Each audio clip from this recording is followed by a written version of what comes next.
Good morning, everyone, and welcome to your week 2 Monday morning breakfast bite. So this week we are taking a look at agency, and we're also taking a look at different forms of business organizations. Now that's very important for your deliverable one on your team project. What you're going to be focusing on this week with agency is the responsibility of an agent to that agent's principal. Because in an agency relationship, it affects everything that we do from a commercial standpoint, from a professional standpoint.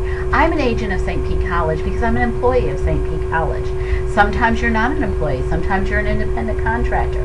So when you're looking at agency, think about it from those standpoints, because your responsibility to one another under the idea of the principal and agent relationship, the overall law of agency doesn't change, but the way you're treated as an agent may change based on the type of agent you are. In other words, whether you're an employee versus an independent contractor. So pay attention to that when you're looking at that area of law, and the liability that's also associated with to the principal when an agent is acting on the principal's behalf, depending on whether the principal is an employee or an independent contractor. That's very important as well.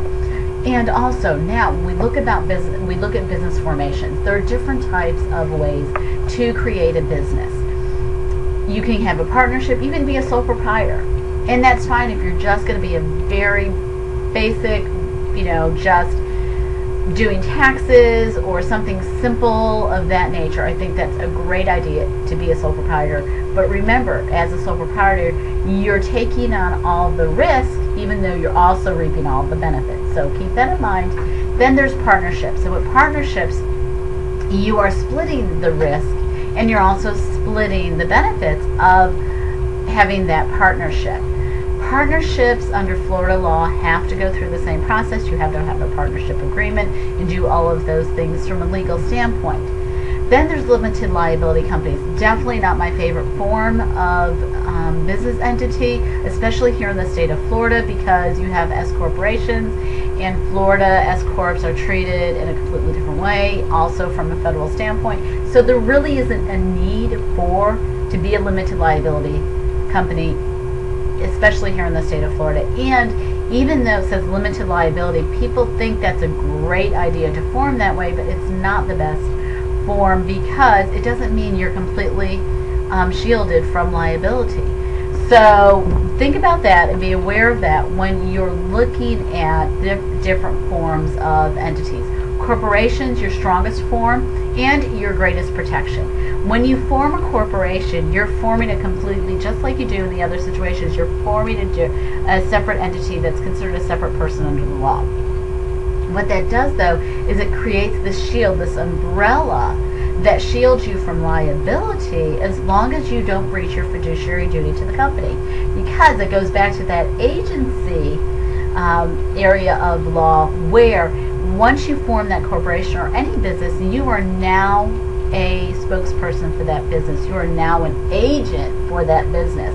Whether you're an employee, a director, an officer, whatever your role is, whatever hat you're wearing, you are an agent to that business, and that business is now the principal. So that's what we also study agency theory in this week's materials, because it's so linked to business formation and thinking about your responsibilities, and vice versa, from the principal to the agent, agent to the principal. Corporate formation, not a difficult thing to do in the state of Florida. $78.75. You're incorporated. Good to go. You have to create your articles of incorporation. You have to go ahead and then after that create bylaws. So there are things that you have to do. You have to get your corporate minute book with your stamp and all of those things. But it is your strongest form, because what it does is it gives you the protection, but it also gives you the ability to stretch and grow in many different directions, because you're a corporation, which gives you flexibility to stretch out, come back and stretch out. So it gives you that protection at the same time. Now remember that you also can be treated from a flow-through standpoint. From a taxation standpoint, you always want to consider, what is my best form of business? In Florida and at the federal level, you can choose Subchapter S status. And if you choose Subchapter S status, that means that you basically are a small company at that point in time. That means that there's C Corp and there's S Corp. A C Corp, what happens from a taxation standpoint is a corporation is taxed as a whole. Then the money that you actually receive as an officer, director, shareholder, whatever it is also taxed. So it's being the money's being taxed twice. As an S Corp, what happens is that money flows through to the individual owners of the corporation. However, it's divided out, so it's only taxed once. So the company doesn't get taxed, and then the owners of the corporation, only the owners. So it's a flow through. So it's like you're a partnership or a limited liability. Well, limited liability companies choose either partnership or corporate formation for taxation purposes. But it treats you as though you're either an individual, sole proprietorship, or a partnership for taxation purposes, so you're not being taxed twice.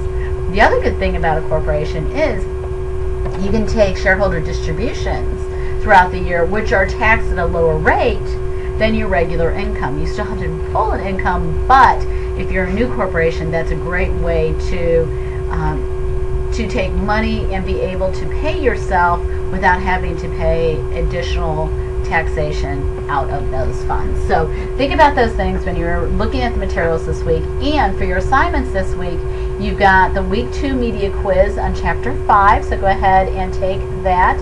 You also have the team building exercise. I'm going to be assigning teams today. So everybody is going to complete this team building exercise. The form is in the homework materials.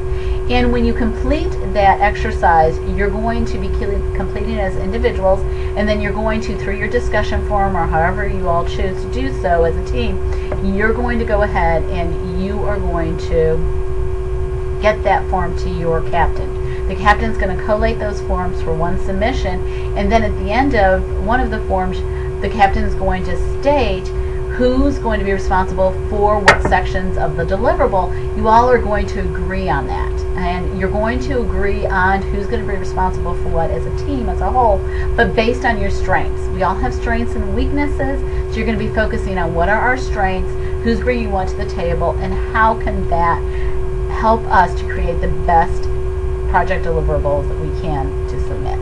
So if you have questions, don't hesitate to contact me. I am available and I'm ready to answer those questions. Okay, please don't wait till the last minute to get these things completed. Do post to your team's discussion forum once the team assignments are made. All right, you guys have a great week too.